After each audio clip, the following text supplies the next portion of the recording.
राम राम दोस्तों, मैं सिया आप सभी का स्वागत करती हूँ हमारे चैनल हरे राम में। आज मैं आप सभी के सामने प्रस्तुत करने जा रही हूँ गीता का अध्याय 6 आत्म संयम योग। तो बोलिए सब मेरे साथ, जय श्री कृष्णा। श्री कृष्ण भगवान बोले, जो मनुष्य कर्म फल का आश्रय न लेकर कर्तव्य कर्म करता है वही सन्यासी तथा योगी है, और केवल अग्नि का त्याग करने वाला सन्यासी नहीं होता तथा केवल क्रियाओं का त्याग करने वाला योगी नहीं होता।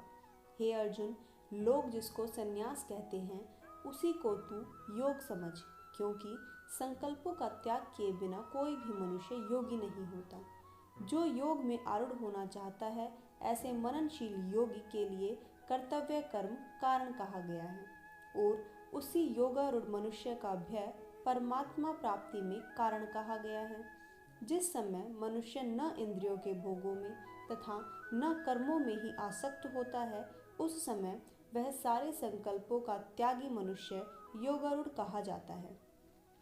अपने द्वारा अपना उद्धार करे, अपना पतन ना करे, क्योंकि मनुष्य आप ही अपना मित्र है और आप ही अपना शत्रु है।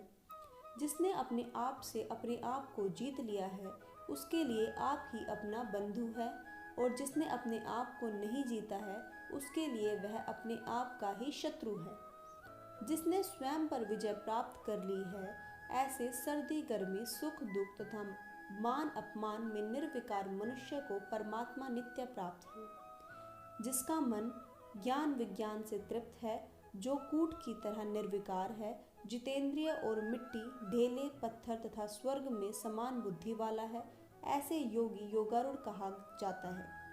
सुहृद, बैरी, मित्र, उदासीन, मध्यस्थ, द्वैष्य और संबंधियों में तथा साधु आचरण करने वालों में और पाप आचरण करने वालों में भी समान बुद्धि रखने वाला मनुष्य श्रेष्ठ है।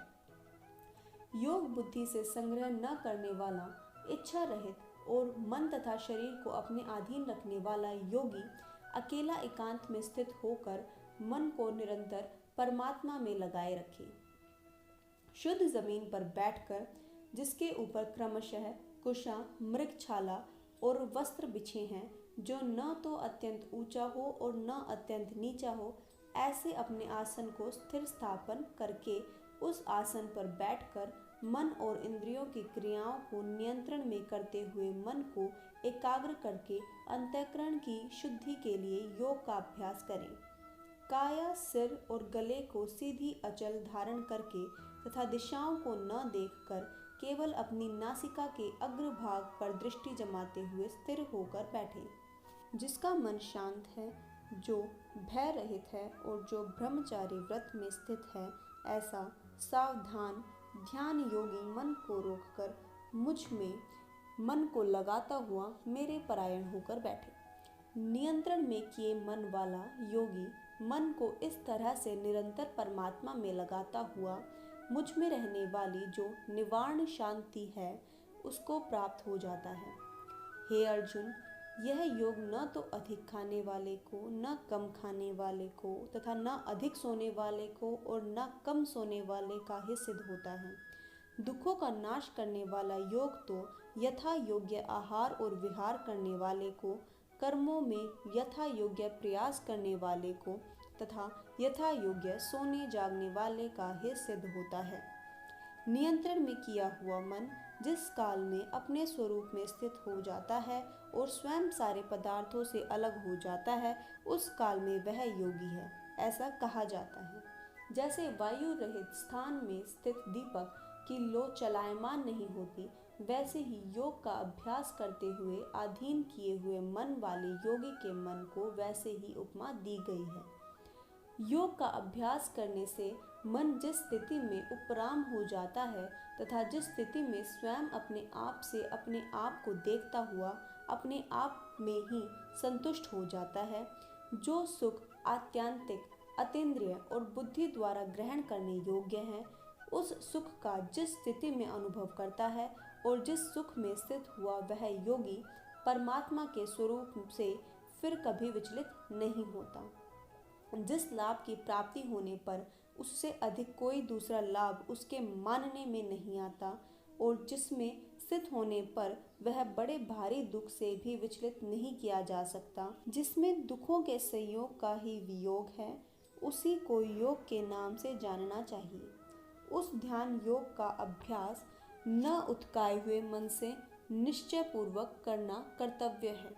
संकल्प से पैदा होने वाली सभी इच्छाओं का सर्वथा त्याग करके और मन से ही इंद्रिय समूह का सभी ओर से अच्छी तरह से हटाकर धैर्य युक्त बुद्धि के द्वारा संसार से धीरे धीरे अभ्यास करता हुआ उपराग हो जाए और मन बुद्धि को परमात्मा के स्वरूप में स्थित करके परमात्मा के अलावा फिर कुछ भी चिंतन ना करे। यह अस्थिर और चंचल मन जहाँ जहाँ संसार में विचरता है, उसे वहाँ वहाँ से हटाकर इसको एक परमात्मा में ही अच्छी तरह से लगाएं, जिसके सब पाप नष्ट हो गए हैं, जिसका रजोगुण शांत हो गया है और जिसका मन अच्छी तरह से निर्मल हो गया है। ऐसे इस ब्रह्म रूप बने हुए योगी को निश्चित ही उत्तम सुख प्राप्त होता है। इस तरह अपने आप को सदैव परमात्मा में लगाता हुआ पाप रहित योगी सुख पूर्वक ब्रह्म प्राप्ति रूप अत्यंत सुख का अनुभव करता है।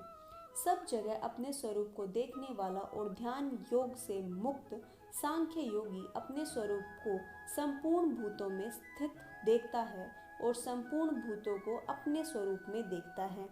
जो भक्त सब में मुझे देखता है और मुझ में सबको देखता है, उसके लिए मैं अदृश्य नहीं होता और वह मेरे लिए अदृश्य नहीं होता। जो भक्त योगी मुझ में एकाकी भाव से स्थित हुआ समस्त प्राणियों में मेरा भजन करता है, वह सब कुछ बरतता हुआ भी मुझ में ही बरतता है, यानी वह नित्य निरंतर मुझ में ही स्थित है। हे अर्जुन, जो योगी अपने शरीर की उपमा से सब जगह मुझे समान रूप से देखता है और सुख अथवा दुख को भी समान देखता है, वह परम योगी माना गया है। अर्जुन बोले, हे मधुसूदन, आपने समता पूर्वक जो योग कहा है, मन की चंचलता के कारण मैं इस योग की स्थिर स्थिति को नहीं देखता हूँ। हे श्री कृष्ण, मन बड़ा ही चंचल, प्रथमशील, दृढ़ और बलवान है। उसको नियंत्रण में करना मैं आकाश में स्थित वायु की तरह अत्यंत कठिन मानता हूँ। श्री कृष्ण भगवान बोले, हे महाबाहु, निसंदेह यह मन बड़ा चंचल है और इसका नियंत्रण करना भी बड़ा कठिन है। तुम्हारा यह कहना बिल्कुल ठीक है, लेकिन हे कुंती नंदन, अभ्यास और वैराग्य से इसको नियंत्रण में किया जा सकता है।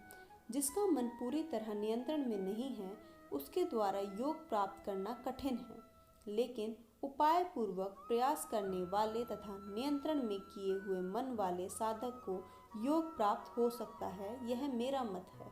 अर्जुन बोले, हे श्री कृष्ण, जिसकी साधना में श्रद्धा है लेकिन जिसका प्रयास शिथिल है, वह अंत समय में यदि योग से विचलित हो जाए तो वह योग सिद्धि को प्राप्त न करके किस गति को प्राप्त होता है। हे महाबाहो, संसार में आश्रय रहित और परमात्मा प्राप्ति के मार्ग में मोहित इस तरह दोनों ओर से भ्रष्ट हुआ साधक क्या छिन्न भिन्न बादल की तरह नष्ट तो नहीं हो जाता। हे श्री कृष्ण, मेरे इस संदेह का संपूर्ण रूप से छेदन करने के लिए आप ही योग्य हैं, क्योंकि इस संदेह का छेदन करने वाला आपके अलावा और दूसरा कोई नहीं हो सकता।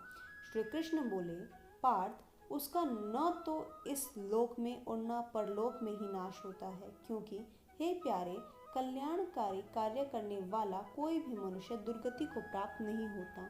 वह योग भ्रष्ट पुण्य कर्म करने वालों के लोगों को प्राप्त होकर वहाँ बहुत वर्षों तक रहकर फिर यहाँ शुद्ध ममता रहित श्रीमानों के घर में जन्म लेता है, अथवा वैराग्यवान योग भ्रष्ट ज्ञानवान योगियों के कुल में ही पैदा होता है।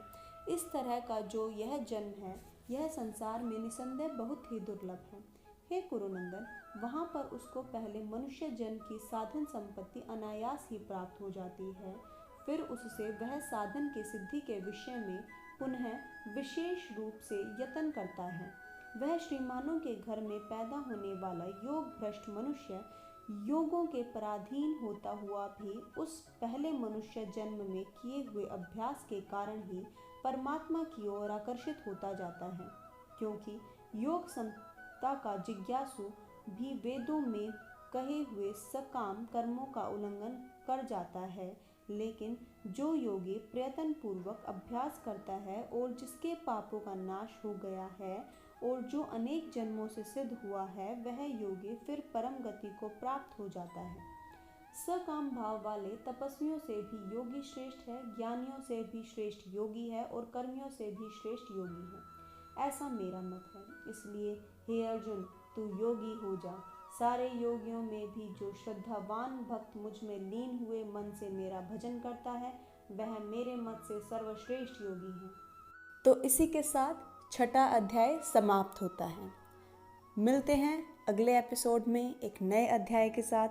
तब तक के लिए सभी को मेरी राम राम।